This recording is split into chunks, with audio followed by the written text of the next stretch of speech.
என்னதான் இன்னைக்கு சேப்பாக்கத்துல Chennai super Kings தோத்திருந்தாலும் அந்த மேட்சோட ஆட்ட நாயகன் வந்து நம்ம தமிழ்நாட்டை சேர்ந்த அஸ்வின். ஸோ சென்னை சூப்பர் கிங்ஸ்ல ஆட ஆரம்பிச்சு இப்போ சென்னை சூப்பர் கிங்ஸ் எதிராகவே ஆட்ட நாயகன் விருது வாங்கியிருக்காரு. ஸோ இதுல நமக்கு ஒரு பெருமை தான் இருக்கும். சென்னை சூப்பர் கிங்ஸ் தோத்தாலும் பரவாயில்ல, ஒரு தமிழர் அவார்டு வாங்கியிருக்காருன்றதுல சந்தோஷம். அதை வாங்கிட்டு என்னெல்லாம் சொன்னாருன்னு பார்த்தீங்கன்னா, நான் வந்து எல்லா பீப்புளையுமே கொஞ்சம் சர்ப்ரைஸ் பண்ணிட்டு இருக்கேன். ஸோ இதுல வந்து சில பேர்லாம் ஒரு விஷயத்த நினைச்சிட்டு இருக்காங்க, நானா வந்து இந்த பேட்டிங் ஆடுற முன்னாடி வந்துட்டு நான் பாட்டு கிளம்பிட்டு வந்துடுறேன் அப்படின்னு நினைச்சிட்டு இருக்காங்க. அதெல்லாம் மிகப்பெரிய தவறு. ஸோ நான் ஃபர்ஸ்ட்ல இருந்து பேடு கட்டி உட்காந்துட்டு இருந்தேன். ஸோ எங்க டீமோட முடிவு அதுதான், நீங்க போங்க அப்படின்றத டீம் சொன்னாங்க. அதுக்கேற்ற மாதிரி தான் நான் வந்து பேட்டிங் ஆட ஆரம்பிச்சேன். ஸோ அதுவும் வந்து இந்த மாதிரி பிச்சில் வந்து பேட்டிங் ஆடுறதுன்றது ரொம்ப கஷ்டம். ஸோ நான் வந்து பேட்டிங் ஆடி என்னால் முடிஞ்ச ரன்ஸ் எல்லாம் அடித்தேன். ஸோ என்னால் முடிஞ்ச கான்ட்ரிபியூஷனை டீமுக்கு கொடுத்தேன்.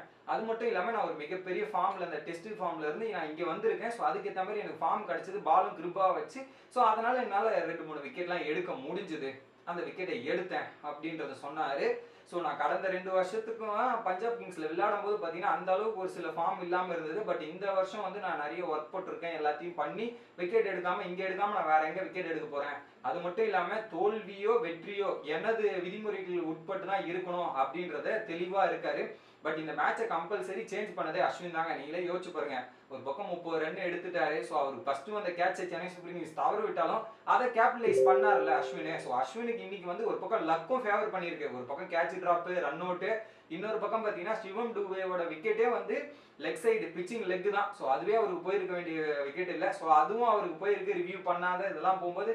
ஸோ ஒரு பக்கம் லக்கு வந்து ஆர்ஆர் பக்கமும் இருந்திருக்கு, ஆர்ஆரை சேர்ந்த அஸ்வின் பக்கமும் இருந்திருக்கு. நீங்க என்ன நினைக்கிறீங்க அப்படின்றத கமெண்ட் பண்ணுங்க. வீடியோ பிடிச்சிருந்தா லைக் பண்ணுங்க.